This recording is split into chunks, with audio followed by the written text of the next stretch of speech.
Now, assuming that it is no height and no depth, what would this mean? It would mean that it's a one-dimensional world. So if, hypothetically, an organism was living inside of it, it would only be able to move in a linear path forward and backwards in a straight line.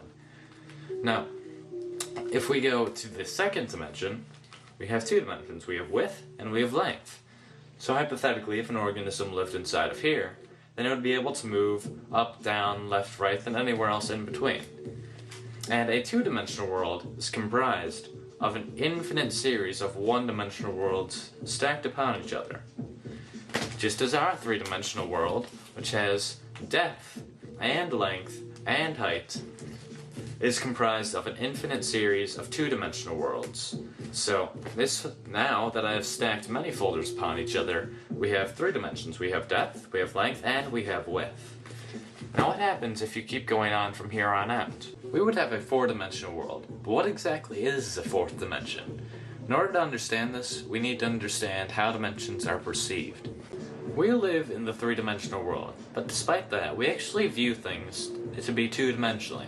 Take a perfect sphere, for example. If you're looking at a sphere, it looks just like a regular two-dimensional circle.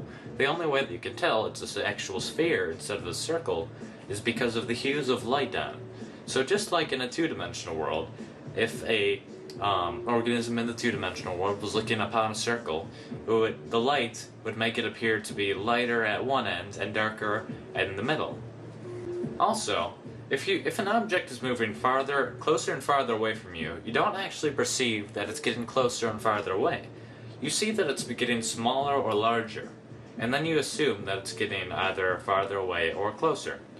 But let's say that an object was to grow in perfect equilibrium, so that it was growing at the same speed that it was shrinking as you move it farther away. Then you would not be able to tell, without any lights or if there were details on the object, that it's moving or growing at all. You may have assumed that since we perceive things to be in two dimensions, that a two-dimensional organism would see in one dimension. So, as we're watching this rubber band expand as it moves farther away from this little organism in the two-dimensional world, it does not actually perceive anything is happening to it because it's growing at the same speed that it's moving farther away. But since we can actually see it from the three-dimensional world and perceive things to be in two dimensions, we can see things for how they actually are. The reason that the two-dimensional organism doesn't see things the way they really are is because the two-dimensional organism sees things in one dimension, just how we, three-dimensional creatures, see things in two dimensions. So in a way, we don't really see our world the way it truly is. A four-dimensional creature, however, seeing our three-dimensional world in three dimensions, would be able to see through things. It would be able to see absolutely everything, just as we could see if there was several organisms spread along a 2D environment on your floor. You would be able to see inside houses. You would be able to see inside of people. So if a two-dimensional world, a flat surface, is just made of an infinite amount of lines, then the 3D world is just made out of an infinite amount of planes. So the 4D world, logically, is made out of an infinite amount of 3D objects. Though they're not just put together like you would like building blocks. That's not how the 4D world is. That would just be 3D again. So in order to understand this, we need to understand the logical progression of mathematics in our world. Imagine that this connects piece represents the first dimension. It's simply a straight line, which is basically what the first dimension looks like.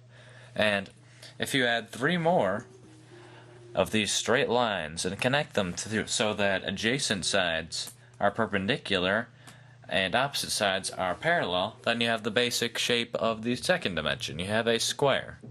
Now if you keep going from here and you add it so that there's a total of 4 squares, and all adjacent sides are perpendicular and all opposite sides are parallel, then you end up with, obviously, a cube.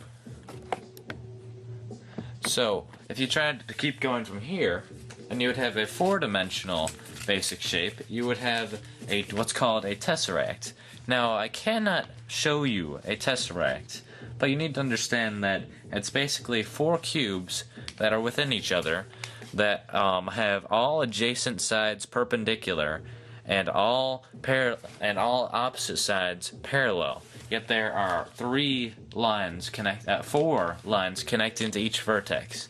So a tesseract would look somewhat like this picture. Now that's not exactly what it looks like, because this is a two-dimensional depiction, and obviously not all of the lines are straight. So I cannot show you what a tesseract actually looks like, because we cannot perceive things in the third dimension. You cannot even imagine what a tesseract looks like. You cannot in your mind picture the fourth dimension or a fourth dimensional shape. And you can keep going on from the fourth dimension even. You can go to the fifth dimension, the sixth dimension, the 71st dimension. It doesn't matter. Theoretically, there are an infinite amount of spatial dimensions. A common misconception of the fourth dimension is that the fourth dimension is time.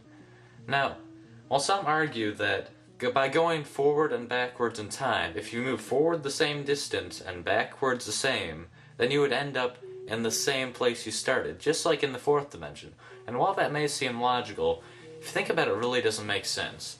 If you imply that the fourth dimension is actually time, well, first of all, time is not spatial. There's a difference between space and time, quite obviously. And assuming that all dimensions are according to a pattern, then that doesn't really make sense either, because saying the fourth dimension is time, every dimension has time in it. So that would mean that the fourth dimension is special in some way, which doesn't really make any sense. Another reason this doesn't make sense is that we very, very, very slightly travel through time whenever we move due to the distance that light takes to get to our body. Now, if a group of astronauts were to get in a spaceship and they were to go very, very, very close to the speed of light, then they went around in this impossible, nearly the speed of light spaceship for a few months, and then afterwards they returned to Earth. They would find that Earth had actually progressed a few years, so they had moved forward in time by moving that quickly.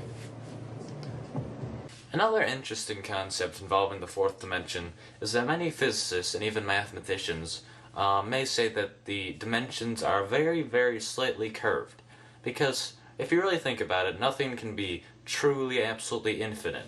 So imagine that the first dimension, the line, is just very, very slightly curved, so that after a very long time, it will end up creating a circle.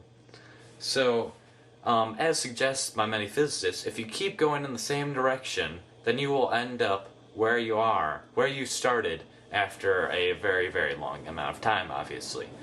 And the same thing would happen to the second dimension. If it's just a square, and then you extend it very, very slightly in a curve, then it will eventually make a sphere. And the same thing happens in our dimension, except it will form a very, very slightly curved third dimension, which will form a four-dimensional universe, basically. So what this kind of means is that our three-dimensional world is within a four-dimensional world, and the four-dimensional world is within a fifth-dimensional world, and so on. Now, I did say that nothing can be truly infinite, but if this is true, and a dimension is really within another dimension, within another dimension, within another dimension, then I'm implying that there's an infinite amount of dimensions, which is the only problem I really have with this theory. I'm not sure if it ever stops, or if infinity is really even possible. We don't know that. Thanks for watching.